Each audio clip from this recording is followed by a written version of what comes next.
Hi friends, welcome back to 5 Minute Modern. My name is Cindy, and today we're discussing a true legend of the New York art scene and one of my personal favorite photographers, Peter Hujar. Hujar was a lifelong outsider who only gained mainstream notoriety in the years after his death due to AIDS-related causes in 1987. Born in New Jersey in 1934, Hujar never knew his biological father. He was raised by his Ukrainian grandparents until their deaths in 1946. He then spent a few years living with his mother and her second husband, but fled the home for good at 16 due to the physical abuse he suffered there. He lived briefly on the couch of his high school English teacher before staying with lesbian poet Daisy Alton, who encouraged him to pursue his interest in photography. Hujar spent years working for various photographers, eventually securing assignments for himself as a fashion photographer. But his career in fashion would prove to be short-lived. He had a famously prickly personality and disliked working at the direction of others. In the words of his friend, the writer Fran Lebowitz, Hujar hung up on every important photography dealer in the Western world. By 1967, he had completely renounced commissioned work, choosing instead to live a bohemian lifestyle of freelance independence at the expense of mainstream recognition or financial success. Author Benjamin Moser notes in the foreword to Hujar's photo book that it's a little difficult from the standpoint of our present day to appreciate just how marginal a figure Hujar was in his own time.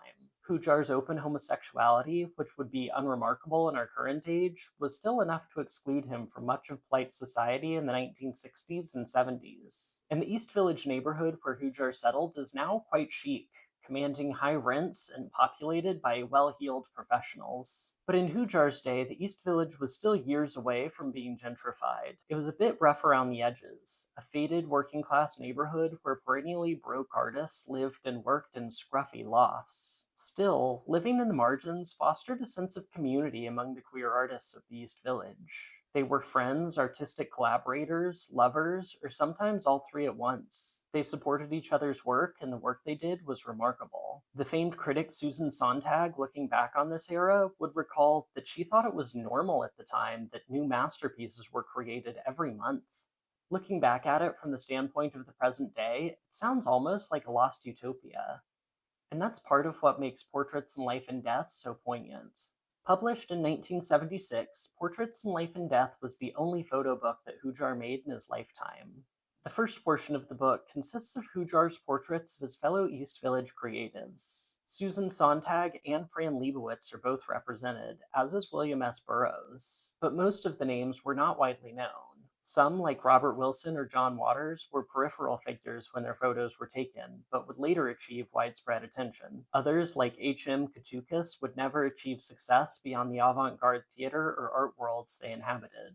Many have commented on Hujar's decision to exclude Andy Warhol, a gay artist who was certainly known and active in the queer art scene of the time, but who had crossed over to the mainstream to achieve widespread cultural relevancy and financial success. Instead, Hujar included a woman who he called TC, whose identity is still unknown. Though some of Hujar's subjects are famous, fame is clearly not what interested him. Nor are these photos typical of celebrity shots. In place of the polished glamour of a photo by Hujar's contemporary Robert Mapplethorpe, Portraits in Life and Death captures its subjects in moments of quiet reflection with determined intimacy.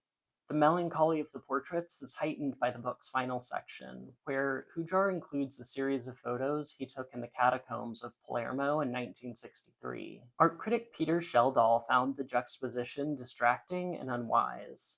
And though it certainly is jarring, I find the final portion to be the perfect completion to the portraits. Returning again to Benjamin Moser's introduction, Moser remarks that the subject of the book is time, the passage of time which will eventually render all those in the first portion of the book like those in the second.